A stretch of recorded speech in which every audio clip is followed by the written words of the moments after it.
MSI historical کے معزز دوستوں، میں ہوں شمس الاسلام اور آپ تمام دیکھنے اور سننے والوں کو السلام علیکم۔ دوستو، سورہ حدید کی آیت نمبر 16 کے شان نزول کے بارے میں ام المؤمنین حضرت سیدہ عائشہ صدیقہ فرماتی ہے کہ نبی کریم علیہ السلام اپنے دولت سرائے اقدس سے باہر تشریف لائے اور مسجد میں صحابہ کرام علیہم رضوان کی ایک جماعت کے پاس تشریف لے گئے۔ وہ لوگ آپس میں ہنس رہے تھے۔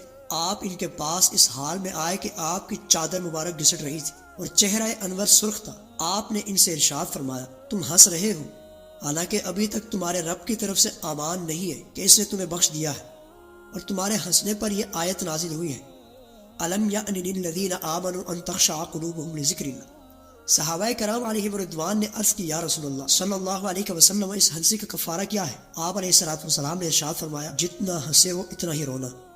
معزز دوستو، اس آیت کا خلاصہ یہ ہے کہ کیا ایمان والوں کے لیے ابھی وہ وقت نہیں آیا جب ان کے سامنے اللہ تعالیٰ کا ذکر کیا جائے اور قرآن کی آیتیں پڑھی جائیں تو ان کے دل نرم پڑ جائیں؟ دوستو، یہاں پر ایک اللہ کے ولی کا واقعہ بھی فائدے سے خالی نہیں ہوگا کہ حضرت فضیل بن موسیٰ رحمۃ اللہ تعالیٰ علیہ فرماتے ہیں کہ حضرت فضیل بن عیاض رحمۃ اللہ تعالیٰ علیہ توبہ سے پہلے ڈاکو تھے۔ ان کی توبہ کا سبب یہ ہوا کہ انہیں ایک لوڑی سے عشق ہو گیا۔ ایک مرتبہ وہ اس کے پاس جانے کے لیے دیوار پر چڑھ رہے تھے کہ اس وقت کسی نے یہ آیت پڑھی، الم یأن للذین آمنوا ان تخشع قلوبہم لذکر اللہ۔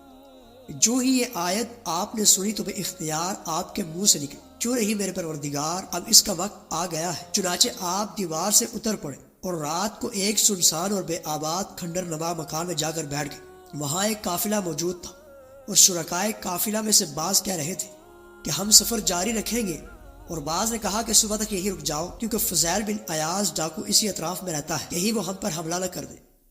آپ نے قافلے والوں کی باتیں سنی تو غور کرنے لگے اور کہا، افسوس، میں رات کے وقت بھی گناہ کرتا ہوں اور میرے گناہوں کی وجہ سے مسلمانوں کا یہ حال ہے کہ وہ یہاں مجھ سے خوف زدہ ہو رہے ہیں، حالانکہ اللہ تعالیٰ مجھے ان کے پاس اس حال میں لایا ہے کہ میں اب اپنے جرم سے رجوع کر چکا ہوں۔ اے اللہ عز و جل، میں تیری بارگاہ میں توبہ کرتا ہوں اور اب میں ساری زندگی کعبۃ اللہ کی مجاوری میں گزاروں گا۔